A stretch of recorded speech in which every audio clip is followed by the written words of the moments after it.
At least 75 people have been killed during weeks of protests in Ethiopia. That's according to Human Rights Watch, which says soldiers and police have been firing on demonstrators. Students have been venting their anger over government proposals to take over territory in the Oromo region. There are fears that Addis Ababa will grab land that's traditionally been occupied by the Oromo people, the country's largest ethnic group. The government's not responded to the Human Rights Watch claims, but has previously put the death toll at 5.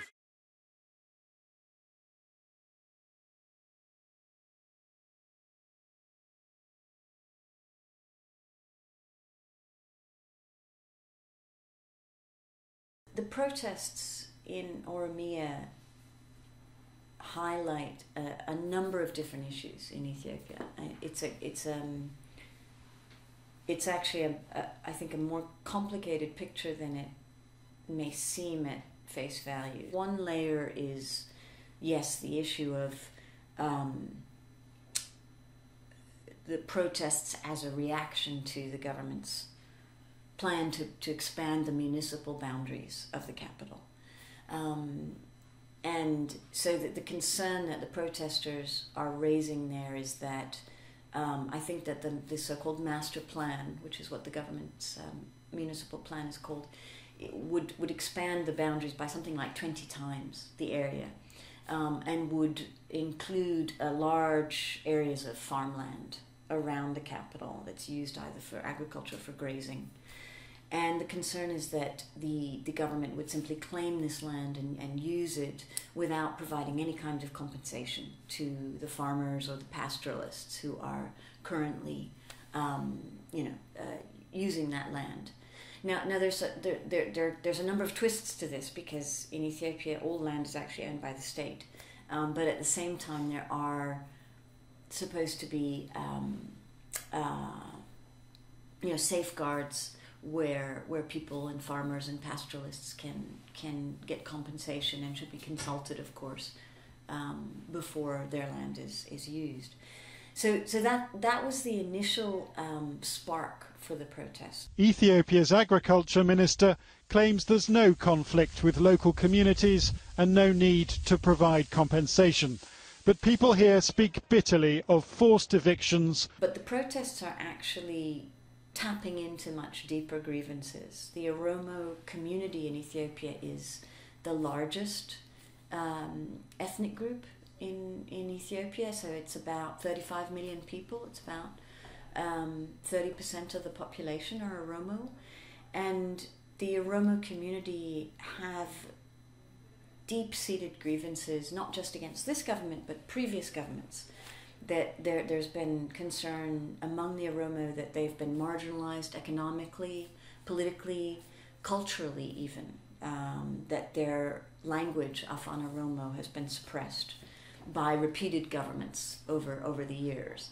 So these protests, which initially started because of this sort of very concrete issue of the farmland expansion, quickly morphed into something much bigger. By sort of early December, we started to see a very serious government response. So the deployment of military, the use of excessive force in a number of places against these protests. This is probably the biggest protest movement we've seen in quite some time, because Ethiopia is an incredibly repressive environment. There is virtually no space for dissent, so it's actually quite a remarkable and courageous thing for these protesters to have even mounted these protests. It's been very interesting because the government actually, it's been quite unprecedented. The government has actually backed down. They've now reversed their proposal for this plan, the Master Plan, and sort of said that they're taking it off the table, which is, as I said, an unprecedented sort of concession. But the question is really, is this going to now dampen down the protest movement, or will it continue?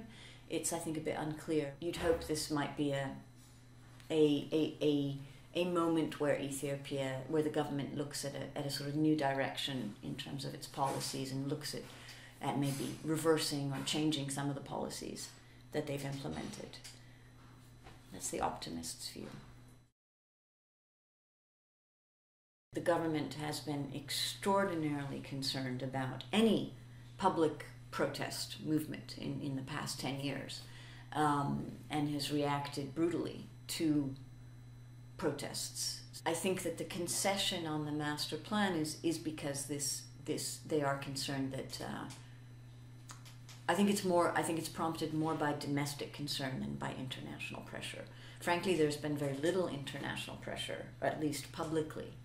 I think there's a couple of reasons for that.